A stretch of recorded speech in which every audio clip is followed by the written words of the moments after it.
Pues tiene que activar el audio.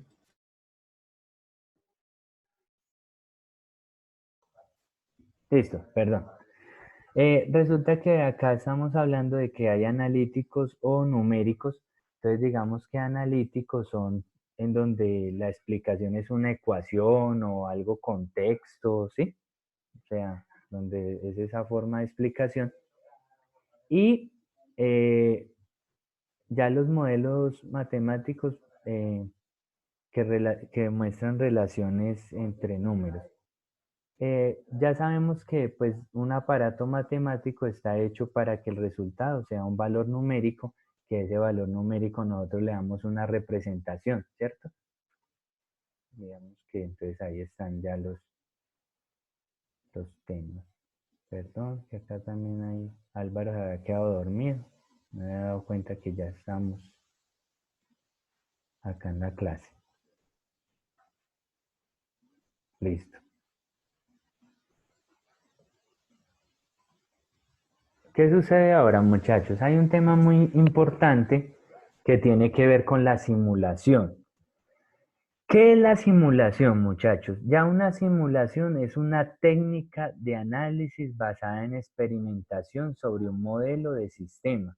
El objetivo es testear una hipótesis de trabajo antes de su desarrollo e implementación, permitiendo aspirar a grandes economías de dinero, tiempo o esfuerzo.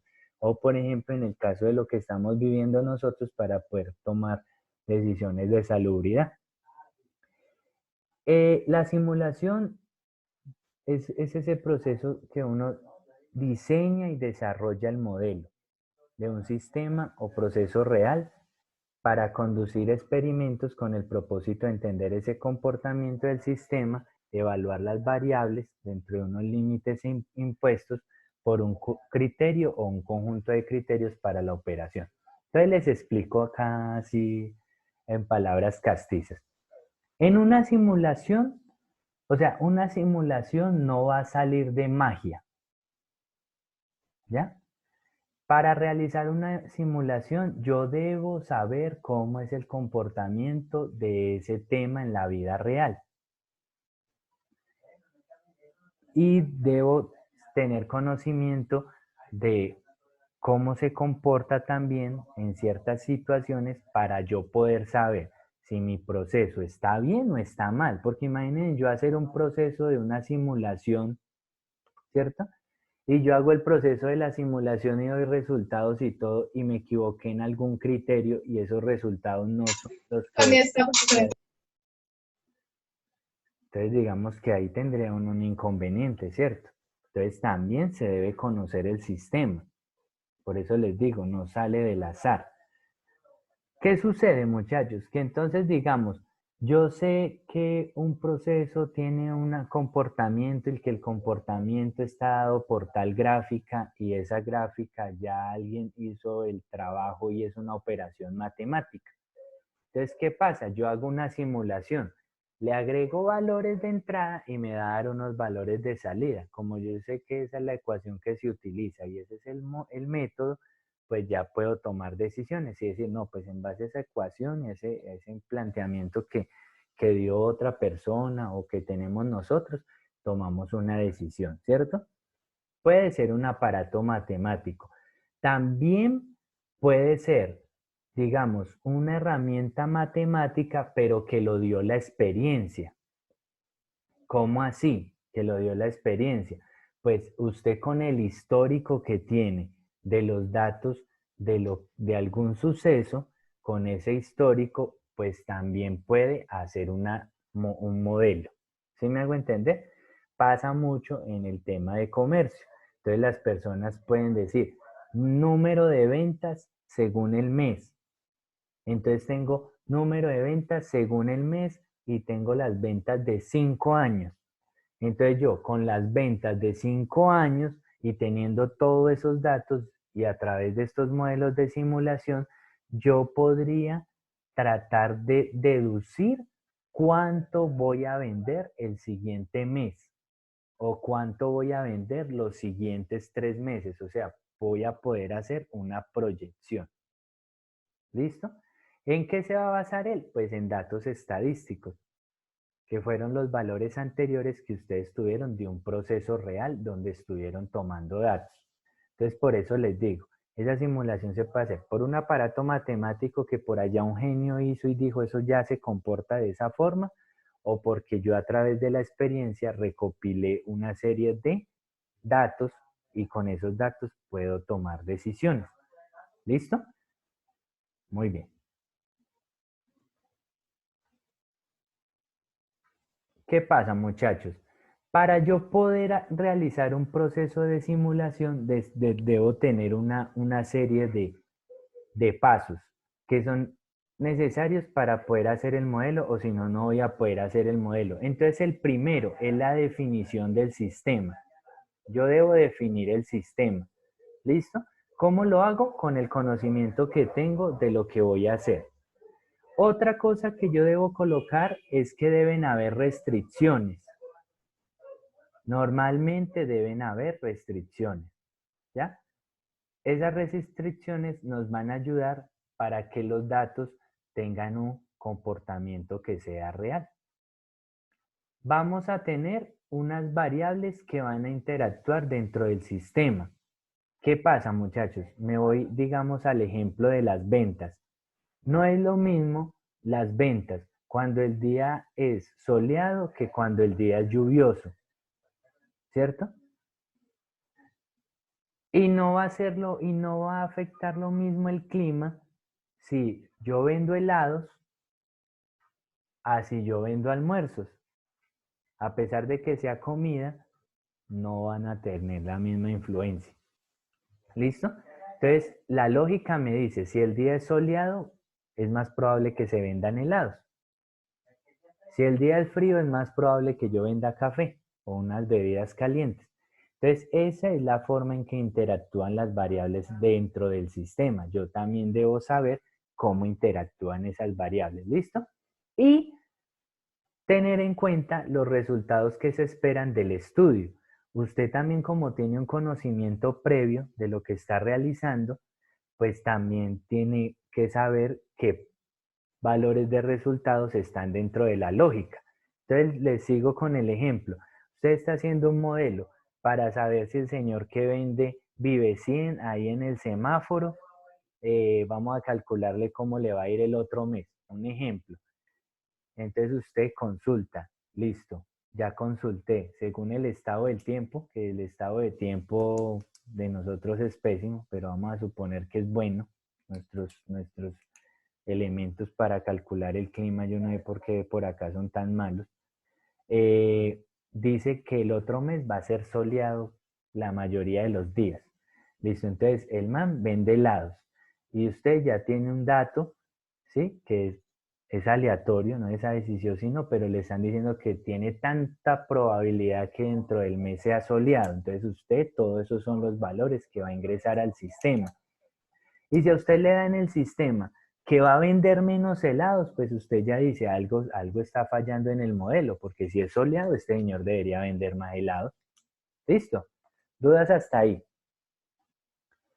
Espero que si tienen dudas pregunten, porque cuando estén haciendo los procesos estocásticos, ustedes en sus hogares se van a esta teoría y esto que yo les estoy comentando, si ustedes lo entienden bien, les va a ayudar. Y si no lo están entendiendo, van a sufrir. ¿Listo? Muy bien. Entonces, cuando tengan una pregunta o algo, me dicen. Lo otro, muchachos, entonces uno define esos elementos. Después hace la formulación del modelo. Que la formulación del modelo es cómo se va a construir precisamente ese modelo y cuáles van a ser los resultados que uno espera tener. Y es importante tener un diagrama de flujo que describa en forma completa cómo es el proceso del modelo. ¿Eso para qué? Esos diagramas de flujo nos ayudan muchas veces. Cuando se está haciendo el diagrama de flujo, uno se da cuenta de que le faltó algo, de que le faltó una variable, de que le faltó un paso, de que algo no corresponde. ¿Listo? Entonces, para eso son útiles. El otro tema tiene que ver con la colección de los datos.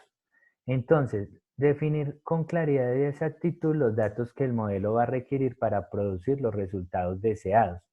Los datos se pueden conseguir de registros contables, de órdenes de trabajo, de órdenes de compra, de opiniones de personas expertas o por experimentación. Entonces, en el ejemplo que les decía del señor que tiene el negocio, pues entonces uno lo consigue allá del reporte de ventas, ¿cierto? Allá consigue uno los datos de cuántas ventas tuvo el señor en el mes. De la parte contable, mira cuánta plata ganó o perdió en esos meses, ¿ya? Pero si, por ejemplo, nosotros vamos a mirar el modelo y lo vamos a aplicar en Colombia para el COVID-19, metámosle a esta clase también el tema del coronavirus, ustedes lo ven en todos lados, yo también se los voy a afianzar, quédate en casa, amor y paz. Entonces, ¿qué sucede, muchachos? Ahí es donde ustedes notan que salen los expertos y salen las personas del gobierno que se las dan de expertos, me disculpan la expresión. Entonces el experto sale y dice, es que el señor ministro de salud dice que la curva se está aplanando, pero resulta que eso no es verdad, porque no se están haciendo las pruebas como se deben hacer. ¿Ya? Entonces llega el periodista y le dice, bueno, entonces según usted, ¿cómo se deben hacer las pruebas? Entonces él dice, las pruebas se deben hacer de manera aleatoria. Acá en Colombia se le hacen las pruebas solo al que ya está gripado, al que ya tiene fiebre, pero debe ser de manera aleatoria, coger un grupo poblacional y a todos hacerle la prueba y mirar cuántos casos salen positivos. Y para poder tener un buen estudio se necesita hacer tanto número de pruebas al día. Ahí sí le puedo decir si la curva se aplanó o no. ¿Listo? Eso ustedes de pronto lo han escuchado en las noticias. Si no lo han escuchado en las noticias, entonces de ahora en adelante, cuando escuchen noticias y ya escuchen hablar de esa curva, pónganle cuidado para que después lo puedan relacionar o para que en esta clase puedan tener una pregunta bien chévere. Que usted me diga, profe, vea, allá en la noticia el man dijo tal y tal cosa, ¿y qué significa eso? Poderle decir, muchacho, eso tiene tal significado. Eso entonces ahí, la colección de los datos. La colección de los datos es uno de los temas más importantes, porque con esos datos es que yo realizo la simulación. Si yo puedo tener un modelo casi perfecto, pero si mis datos no son buenos, falla el modelo. ¿Listo? Entonces, para que ustedes lo tengan presente. Y ya lo último, muchachos, cuando yo ya definí el sistema, hice la formulación del modelo, hice la colección de los datos, entonces finalmente hago la simulación. Y la simulación ya es lo de menos en el caso de nosotros, porque nosotros la podemos hacer en C, en C++, en Visual, en Builder, en Java, en Python. Andrés nos la puede hacer como por 5 lenguajes de programación que maneja ahí en el Visual Studio. Entonces, eso ya no es problema para nosotros, ¿cierto? Hacer un programa ya lo hacemos así a ojos cerrados. A estas alturas hacemos programas para el que quiera. O se puede, si no estamos entonces tan voladores, pues se utiliza un paquete, un software ya de simulación, ¿listo? En el que se le puedan agregar los valores y los datos. Después sigue una etapa de validación, que entonces es donde se detalla si se detallan lo que les decía, los datos que alimentan el modelo. Entonces, ¿cómo se puede validar? Que los resultados lo mire un experto y nos pueda decir si esos resultados son o no son. Mirar también la exactitud de los datos históricos, mirar la exactitud de los datos que probablemente sean futuros, ¿sí? Comprobar si de pronto hay alguna falla en la simulación al utilizar los datos, que de pronto hacen fallar al sistema. ¿Qué pasa, muchachos? A veces uno ha hecho una muy buena recolección de datos, pero digamos dentro de 1000 datos, usted tiene 100 datos que usted duda, que usted dice estos datos como que no, ¿ya? O sea, porque usted también conocedor de los datos y dice, estos datos que tengo acá, de este universo de datos, sí tienen como coherencia. pero puedo tener unos datos que sean dudosos, entonces también uno puede validar sacando esos datos. Y ya, pues la aceptación y la confianza que le den al modelo, según el experimento que haga la simulación. Ya en el tema de experimentación, pues ya se pone a correr el modelo, se obtienen los datos deseados, después se hace un análisis de sensibilidad, ¿cierto? Que es ya donde de manera gráfica o de alguna manera se muestran esos resultados y ya después entonces se hace la interpretación. ¿La interpretación para qué? Para tomar decisiones o para obtener mejores resultados. Entonces, si nosotros estamos mirando el tema de las ventas y nos dieron unos resultados y nosotros ya preguntamos con un experto, miramos varios elementos y dijimos, bueno, esos datos tienden a ser reales, entonces ya después pues puedo hacer una gráfica o algo y tomar decisiones y saber si yo voy a comprar más helados, si no voy a comprar más helados, si voy a dedicarme a vender otra cosa. O también, digamos, en el tema de cuando se hacen cosas de laboratorio, pues las personas del laboratorio, cuando ya miran el modelo y hacen análisis y hacen todo este proceso, entonces ellos pueden decir, ese modelo le podemos hacer mejoras porque nos está dando datos, pero los datos no son tan exactos, queremos mejorarlos. Entonces ahí podemos encontrar un proceso de mejora. Y finalmente ya se hace un tema de documentación y un manual de usuario, ¿cierto? Porque pues alguien tiene que saber utilizar el sistema que nosotros hicimos y pues también tiene que haber un manual. ¿Listo? ¿Qué factores podemos tener en el desarrollo de los modelos? Podemos tener variables aleatorias no uniformes, que es cuando la simulación es capaz de generar variables aleatorias de distribuciones de probabilidad normal, exponencial, de Poisson o binomial. Estos son formas de distribución estadística que puede tener una variable, ¿listo? Y esos son formas de distribución no uniformes. Con esas formas de distribución es que podemos alimentar un sistema de simulación.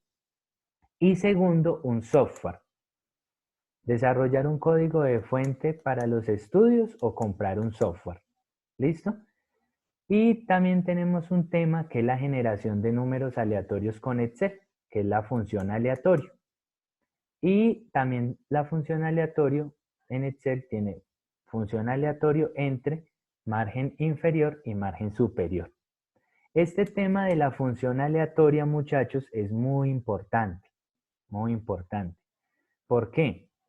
Porque como yo les estaba diciendo, pues normalmente, pues pongámosle lógica, para un método determinístico y para algo que uno ya sabe qué resultado va a dar, pues ¿para qué va a ser un modelo? Digamos que se puede hacer, pero ese no es el objetivo. El objetivo real y aplicable de los modelos es poder predecir algo futuro, ¿cierto? Y poder tomar decisiones. Entonces, ¿qué sucede? Como yo les estaba mencionando, nosotros necesitamos tener variables y que esas variables sean aleatorias, ¿sí? Que sean aleatorias. Entonces, esas dos funciones que ustedes están viendo, esa función aleatorio de Excel y la función aleatorio entre, son funciones que permiten generar números de forma aleatoria, para que ustedes me entiendan. Porque usted, digamos, hizo todo su sistema y dice, ¿y ahora de dónde me consigo los números aleatorios para ponerlo a trabajar? Entonces, esas funciones nos van a generar números aleatorios para nosotros poder trabajar nuestro sistema. Entonces, por ejemplo, usted sabe que en el día se hace entre 1 y 10 ventas. Entonces usted en esa función coloca, hágame números aleatorios entre el 1 y el 10. Y ahí va a tener aleatoriamente simulado las compras que haría una persona. ¿Sí es claro ese proceso ahí? ¿O hay dudas? Perfecto, profe, está muy bien. Estamos ready. Sí, lo que usted nos está explicando es más que todo que lo apliquemos en el aplicativo que usted nos dijo que teníamos que hacer. No, eso es para que lo apliquemos durante toda la materia. Todo, ah, Esto lo vamos a tener en cuenta para varias cosas, para unos elementos que vamos a simular nosotros y para unos elementos a los que vamos a estudiar, ¿listo? Ya hay unos modelos. Digamos que nosotros podríamos estar en la capacidad de hacer un modelo, pero para no irnos así tan arriba, vamos a utilizar modelos que ya existen. Pero para utilizar ah, esos modelos, pues nosotros tenemos que entender toda esta teoría. Porque si sí, no, sí, sí. usted dice, profe, ya lo hice. Sí, ¿y qué problema tenía, no? En la función aleatorio. ¿Y por qué? Yo no sé, yo le movía ahí un número, ya funcionó. Entonces ahí eso es lo que no me gusta. Bueno, otra cosa importante, muchachos, el tamaño de la muestra. Ese tamaño de la muestra eh, depende también de lo que nosotros vayamos a hacer y del nivel deseado que queramos de precisión. ¿Se acuerda? Precisión es qué tanto nos acercamos al valor real. Eso tiene eso puede llegar a ser costoso, muchachos. No sé si ustedes han notado cuando las personas hacen esas encuestas de mercadeo o cuando los encuestadores miran la opinión de voto de las personas.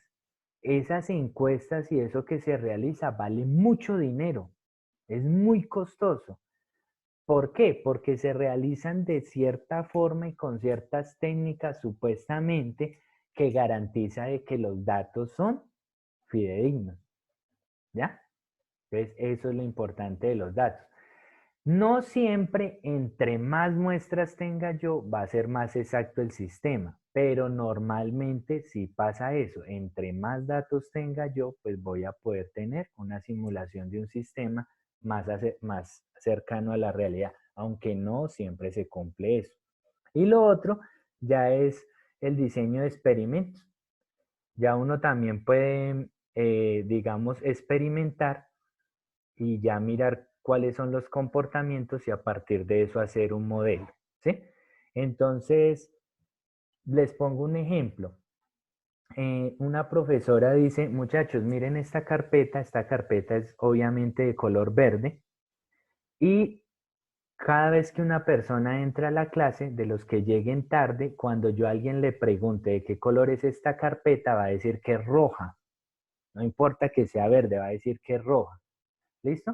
Entonces la persona sigue en su clase, por acá alguien chateó, cuando chatean me hacen la vida imposible porque esto acá se me vuelve la locura, se vuelve muy complejo.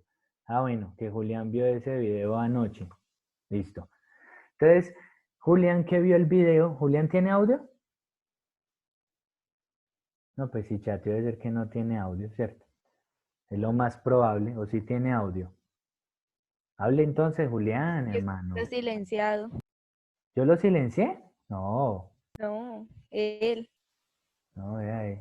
No, profe, es que me estaba fallando la tarjeta de audio, entonces yo le daba el micrófono y no funcionaba, pero Ah, ya, listo. ¿Usted vio el video? sí, Listo, entonces, ¿qué pasa en el video? que llega un pelado tarde, Sí, y entonces la carpeta es de un color, entonces verde, sí, la profesora le dice a todos que le digan que cuando ella pregunte que es roja. exacto. Es cuando el pelado llega, pues ella empieza a preguntar y entonces todo el mundo le dice que es roja, entonces cuando le preguntan a él, él sigue la masa, entonces dice que es roja también. Exacto. Entonces, eso que hizo esa profesora ahí, digamos que se podría hacer, se le podría decir a los profesores que hicieran el mismo ejercicio en varios salones y al final nosotros podríamos tener una estadística de qué tanto las personas se dejan llevar por las masas. ¿Sí me hago entender? Entonces, por eso ahí habla del diseño de experimentos. Yo puedo hacer experimentos de ensayo para mirar un comportamiento social, para mirar un comportamiento de mercado, para mirar ese tipo de cosas. Eso también se puede hacer en ese tema de modelos, para yo a través de la experimentación poder obtener un modelo. Yo espero que la clase no esté siendo pues como aburrida, a pesar de que es muy teórica. Estoy tratando de poner muchos ejemplos de la vida real como para aterrizar los conceptos. ¿Sí? Me disculpan, pero este tema sí hasta acá es muy, muy teórico. ¿Cuándo es útil la simulación? La simulación es útil cuando permite predecir el curso o los resultados de determinadas acciones. O sea, que yo diga, listo, si un ejemplo, eso se ha utilizado en muchas cosas. Hubo una época donde salió un estudio que decía que los equipos de fútbol que utilizaban color rojo tenían más probabilidad de ganar que los equipos que usaban un color azul, un ejemplo en su uniforme. Entonces, eso permite en cierta forma como predecir un futuro. Bueno, confirmar el efecto que va a tener ciertos eventos. Digo acá humildemente, a nosotros socialmente a toda hora nos están experimentando. Listo, muchachos, a nosotros nos muestran cosas en televisión, en noticias, una cosa, la otra, aquí y allá, y están mirando como ratoncitos de laboratorio, cómo nos comportamos, si compramos, si no compramos, si cuando dicen tal cosa se vende o no se vende. Inclusive los expertos en la bolsa se basan en muchos modelos que tienen para poder saber si compran o no, o venden o qué pasa. Entonces, que salió en las noticias el presidente Trump y dio un mensaje de tal cosa y que hay probabilidad de que se forme la guerra y se den duro, entonces los expertos dicen, hay que comprar o hay que vender. Y pum, eso empiezan a jugar con esos datos. ¿Listo? Bueno, explorar el efecto de movimientos de un sistema en un entorno, confirmar todas las variables relevantes, que si todas las variables son conocidas, comunicar y demostrar la factibilidad de determinadas acciones. La simulación es muy útil, especialmente para dos tipos de variables. Las que son controlables, pero que son muy complejas, o las cosas que no son controlables. ¿Listo? Controlables, pero que en conjunta son muy complejas. Digamos, a veces se utiliza en física de semiconductores.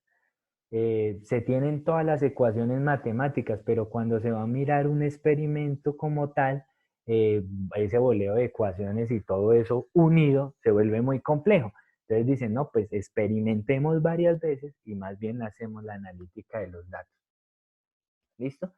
Y para decisiones, para mejorar un proceso, para evaluar alternativas, para decisiones operativas. En el caso de ventas se utiliza mucho eso. Entonces, voy a poner un ejemplo breve. La persona de un almacén en un sector, cambian todos los vendedores por mujeres muy bonitas. Digamos las estaciones de gasolina. Ciertas estaciones de gasolina de una marca ponen mujeres muy bonitas ahí de isleras para tanquear. Y analizan los datos y se dan cuenta, ve, vendimos más, vendimos menos, sí, esto es lo otro. Ah, que vendimos más haciendo esa estrategia, venga, y si ponemos, como no se venden los aditivos de gasolina y como no se venden ciertos aceites y cosas cuando la gente viene a tanquear, y si ponemos una también muy bonita a que le recomiende a los conductores que pueda utilizar ese elemento, ¿será que nos va bien o nos va mal? Y así toman decisiones después. Entonces ya pueden decir, cuando tienen muchos años de experiencia, ya pueden decir, eso así sea un feo, un bonito, lo que sea, se va a tener este número de ventas y ya. O van a decir, no, ahí siempre tiene que haber una mujer muy bonita porque esa es factible que ahí se venden todos esos elevadores de octanaje. Condiciones para no simular. Pues el problema se puede usar sentido común. ¿Ya? Se puede utilizar haciendo un análisis de sentido común. Entonces, como por ejemplo, algo de sentido común, pues que si yo me voy y pongo una carnicería, se me olvidó dónde es que adoran las vacas, en la India, perdón, si me voy para la India y pongo una carnicería, pues no voy a vender nada y de pronto hasta me van a salir matando. Entonces, digamos, para eso no necesito hacer un proceso de simulación. Cuando el problema se puede resolver analíticamente, o sea, yo a través de una ecuación matemática puedo solucionar el problema. Cuando es más fácil ejecutar experimentos directamente sobre el sistema real. Esto es lo que más se utiliza en el caso de mercadeo y en el caso de la conducta de nosotros los seres humanos. Aunque ahorita se mira mucho la data a través de las redes sociales. Cuando no hay recursos para el proyecto, cuando el costo de la simulación va a exceder posiblemente lo que yo me voy a ahorrar, ¿sí? Voy a hacer una simulación, la simulación se me van a ir 8 millones y pues en las mejoras que vaya a obtener me voy a ganar 3, si a mucho en el año, entonces yo digo, no, eso no es rentable.